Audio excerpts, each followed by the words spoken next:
और आज तक का एक जिहादी आतंकवादी एंकर जिसका नाम था रोहित सरदाना, उसकी एनआरसी हो गई भाई। वो बड़ा कूद रहा था जब एनआरसी का जो ये बिल लाने की फिराक में थे, तो उस वक्त ये आज तक का जिहादी एंकर जिसका नाम रोहित सरदाना था, और वो बड़ा एनआरसी पे, तबलीगी जमात पर, मुसलमानों पर, किसानों पर, दलितों पर सिर्फ इसने नफ़रतें ही बांटी और एनआरसी के लिए इसने बड़े ड्रामे करे। और आज अल्लाह के शुक्र से उसकी नेचुरल एनआरसी हो गई और उसको दुनिया से धक्का देकर भगा दिया गया।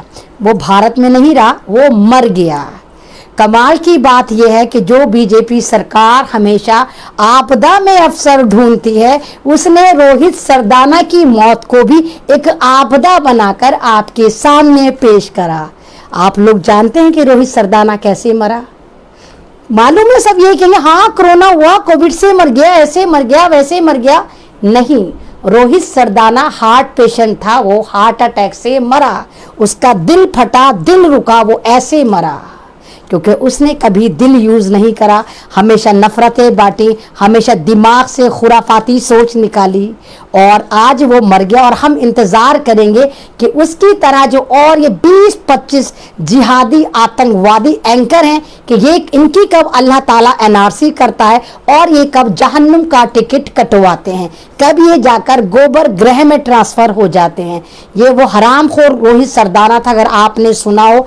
ये मुसलमानों को इतना ओपनली बोलता था, कलाम पाक के बारे में गालियां देता था, हमारी जितनी भी मुस्लिम लड़कियां हैं उनको गालियां देता था, बीबी फातिमा को, हज़रत आयशा को, रसूल पाक को, सबको खुल्लम खुल्ला गालियां देता था। मरकज़ी निज़ामुद्दीन पे बहुत गलत बयानी कर रहा था, एनआरसी में तमाम औरतों को एक बाजारू औरत बनाकर पेश कर रहा था। यानी इसके जुल्म की लिस्ट इतनी लंबी है कि ये कुत्ता ऐसे मरना नहीं चाहिए था कि आसानी से दुनिया से ट्रांसफ़र हो गया, नहीं जाना चाहिए था। लेकिन चलिए भाई, ये लोग जाएंगे तभी तो कुछ लोगों के करंट आएगा, लोगों को लगेगा कि हाँ कि इंसानियत क्या होती है।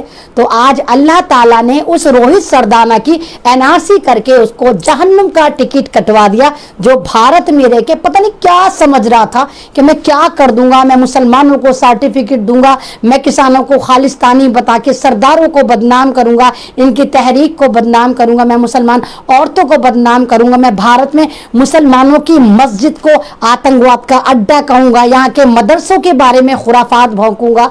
और आज अल्लाह ताला ने उसको इतना शानदार रिवार्ड दिया कि आप सोच नहीं सकते कि उसका टिकट कटा के, उसकी एनआरसी करा के उसको गोबर ग्रह में ट्रांसफर करवा दिया गया है।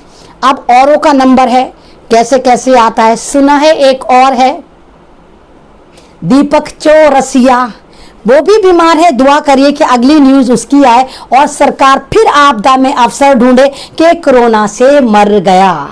हाय कोरोना, तुझे क्या बना डाला इस सरकार ने। वो दिन दूर नहीं जब ये सरकार आपसे कहेगी कि प्रेगनेंसी किट में भी चेक कर सकते हो तुम कोरोना हो या नहीं हो, तुम पेशाब के चेकअप से भी मालूम कर सकते हो कि तुम कोरोना पॉजिटिव हो या नहीं हो, तुम ब्लड सैंपल से भी कर सकते हो कि तुम कोरोना हो या नहीं हो। यानी जो भी चेकअप होगा आपको उसमें पॉजिटिव दिखाया जाएगा और लव्स पॉजिटिव से आपको नफरत करा दी जाएगी।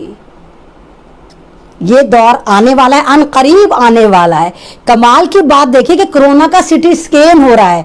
जो वायरस हमें वैसे नजर नहीं आ रहा, वो सिटी स्कैन में हमें नजर आ जाएगा। कितना जबरदस्त ये आपको बेवकूफ बना रहे हैं और हम बने जा रहे हैं कि कोरोना सिटी स्कैन में आ गया कि हमें कोरोना है। अब पेशेंट का सिटी स्कैन कर करके डॉक्टर लंबी उगाई कर रहे हैं और डॉक्टर जो है वो लूट रहे हैं। भारत दुनिया का एकमात्र ऐसा भूखा नंगा देश है। भूखा नंगा लगाना जरूरी है क्योंकि अब ये भूखा नंगा हो गया। जो बुरा मानते हैं वो बुरा माने, जिनको मेरा लाइव छोड़कर जाना है वो लाइव छोड़कर जाए, और जिन दलालों को गालियां देनी है मोस्ट वेलकम, वो गालियां दें। तो भारत दुनिया का एकमात्र ऐसा भूखा नंगा देश हो गया है जो हमेशा से आपदा में अवसर ढूंढता है।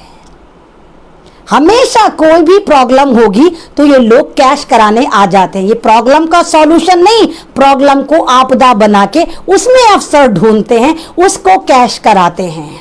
चाहे मुसलमानों के रमज़ान हो, ये तो खैर प्रॉब्लम नहीं है, लेकिन जैसे ही मुसलमानों के रमज़ान आते हैं तो सबसे ज़्यादा तेज़ी से फ्रूट को महंगा कर दिया जाता है, चीज़ों को महंगा कर दिया जाता है, ताकि मुसलमान लोग, मुसलमान बंदे आसानी से वो फल फ्रूट ना खा सकें।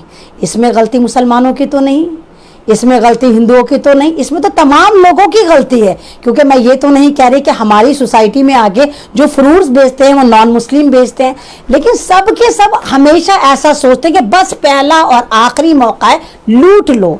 खैर ये बात रमज़ान की थी, ये भी मेंशन करना ज़रूरी था, लेकिन मैं आपदा में अवसर बता रही हूँ कि जो भी कोई प्रॉब्लम आती है तो ये भारत के भूखे नंगे लोग, ये ईमान फरोश लोग, ये मुनाफिक लोग फौरन आपदा में अपॉर्चुनिटी, अवसर ढूंढने निकल पड़ते हैं। जैसे इस बीमारी में देखिए, जो ऑक्सीजन का सिलेंडर 200, 300, 400 में भर जाता था, 50-50 हज़ार में भरा जा रहा है। यानी एक तो बंदा बीमार, उसके पास पैसे नहीं, उसकी फैमिली जमीन जायदाद, अपने इमोशन, अपने दिल, गुर्दे, फेफड़े सब बेचने को तैयार है कि हमारा बंदा बच जाए, और सामने सरकार, एडमिनिस्ट्रेशन, पुलिस, डॉक्टर और वो दलाल जिनके पास ये फैसिलिटी है, चाहे ऑक्सीजन हो चाहे दवा हो, वो आपके साथ कितना फर्जीवाड़ा कर रहे हैं, कितना नरभक्षिता कर रहे हैं। नरभक्षी बन चुके हैं सबके सब कि ऑक्सीजन 300-400 में भरी जाती है, 40-50 हज़ार में आपका सिलेंडर नहीं भरा जा रहा। सिलेंडर का रेगुलेटर, ऑक्सीजन सिलेंडर का रेगुलेटर मात्र 450 का मिलता था, 10-10 हज़ार में ब्लैक करा जा रहा है। खबीसो शर्म नहीं आती कि सामने वाला बंदा मर रहा है, तुम उसको बचाने की नहीं सोच रहे, उल्टा उसको बर्बाद करने की सोच रहे हो। दवाएं जो 400, 500 के रेमडेसिविर के इंजेक्शन जिसको ये कह रहे हैं कि उससे बंदा बच जाएगा, हालांकि रेमडेसिविर से बंदा 101% मरता है, उसके बावजूद वो मौत का टीका आपको 40,000, 50,000 में दिया जा रहा है कि बस यही रामबाण है, बस यही लियाओ, तुम्हारे पेशेंट के ठोकेंगे और तुम्हारा पेशेंट चंगा मंगा खड़ा हो जाएगा। हाय कि हाँ हमें क्या हुआ था। वो बात अलग है कि तुम रेमडेसिविर ले भी आते हो, अपना मकान भी बेच देते हो, उसके बावजूद तुम्हारा बंदा बचता नहीं है। इसको हमारी सोसाइटी में, हमारे इस्लाम में ये कहते हैं कि हम इंटरेस्ट खा रहे हैं। इंटरेस्ट का मतलब तो पता होगा, इंटरेस्ट इस्लाम में हराम है। इंटरेस्ट का मायना ये होता है कि अगर आप किसी प्रॉब्लम में हैं तो उस प्रॉब्लम को कैश कराया जाए, उसको कहते हैं इंटरेस्ट, जिसको हम सूद भी कहते हैं। लेकिन कुछ लोग कहते हैं नहीं नहीं ये सूद नहीं है, लेकिन अगर सही मायने में इस्लाम को रिसर्च करा जाए, पढ़ा जाए, तो किसी की प्रॉब्लम को कैश कराने का दूसरा नाम होता है इंटरेस्ट। और इस वक्त हम लोग परेशानी में, ये हम इंटरेस्ट दे रहे हैं। हम जब भी परेशानी में होते, जब सैलाब आता है और हम देखते हैं कि दूध के रेट आसमान पे पहुंच गए, नमक के रेट आसमान पे पहुंच गए, आटे के रेट आसमान पर पहुंच गए, यानी एक तो ऑलरेडी अल्लाह ताला का कहर आया है और लोगों ने चीज़ों के रेट बढ़ाने शुरू कर दिए। नोटबंदी भी आप तमाम लोगों को याद होगा, नोटबंदी में किसी ने अफवाह उड़ाई थी कि नमक महंगा हो गया, 200 रुपए किलो मिलेगा, 400 रुपए किलो मिलेगा, और मेरे पास तब भी बहुत सारे फोन आए थे, हमारी तरफ नमक नहीं मिल रहा है, अमन रिजवी हमारे लिए नमक ले लो, तुम्हारे इलाके में क्या रेट मिल रहा है। तो उस वक्त मैंने भी 55 रुपए किलो नमक खरीद के रखा था, 5-6 किलो लोगों को देने के लिए जिनके पास नमक नहीं था। तो वो भी इंटरेस्ट था, यानी कि आपने किसी की परेशानी को कैश कराया। इंटरेस्ट इस चीज को कहते हैं। जब हम परेशान होते हैं, हम किसी के पास जाते हैं, भैया हमें 100 रुपए दे दे, हम परेशान हैं, हम तुझे 10 दिन में या 20 दिन में एक लिमिट तय कर देते हैं, या महीने भर में हम तुझे लौटा देंगे। सामने वाला कहता है दे तो दूं, लेकिन अगर तू 100 रुपए के 150 रुपए लौटाए तो मुझसे कितने पैसे ले जा। लेकिन हम उस वक्त मजबूर होते हैं, परेशान होते हैं और हम वो पैसा लेकर आ जाते हैं। उस चीज़ को भी इंटरेस्ट कहा जाता है कि आपकी मजबूरी सामने वाले ने कैश कराई। जब आप प्रॉब्लम में थे तो उसने आपकी प्रॉब्लम को खरीदा, और उस खरीदारी के लिए जो उसने पैसा दिया आपको, वो कहलाता है इंटरेस्ट। और इंटरेस्ट इस्लाम में सख्त हराम है। लेकिन क्या हमें लगता है कि हम लोग ऐसा नहीं करते? हर बंदा, चाहे वो मुसलमान हो चाहे कैसा, हर बंदा कहीं ना कहीं 90% लोग इसमें मुलविस हैं। लोग ऐसे काम कर रहे हैं कि देखते हैं कि हाँ भाई कुछ भी हो जाए, जल्दी से महंगा कर देते हैं। ऑक्सीजन नहीं मिल रही। सऊदी से आ गई शिफा, मोहम्मद के शहर से शिफा आ गई, उसके बावजूद लोगों को ऑक्सीजन नहीं मिल रही। कहाँ गई वो ऑक्सीजन, कहाँ गई वो दवाएं? और एक तरफ तो हॉस्पिटल का नंगा नाच चल ही रहा है कि प्राइवेट हॉस्पिटल क्या स्कैंडल कर रहे हैं। कल भी मैंने आपको बताया कि फर्जी स्कैंडल कर रहे हैं, गरीबों को ले लेके भर्ती कर लिया, उनको 1,000 रुपए ये प्राइवेट हॉस्पिटल वाले दे रहे हैं ताकि कोई तगड़ा मुर्गा आए तो उनको हटा के उसको वहां पर भर्ती कर दिया जाए और 1 lakh per day, 2 lakh per day हम उससे वसूलें कि भाई हम तेरी वजह से बेड खाली करा सकते हैं, लेकिन बेड है नहीं।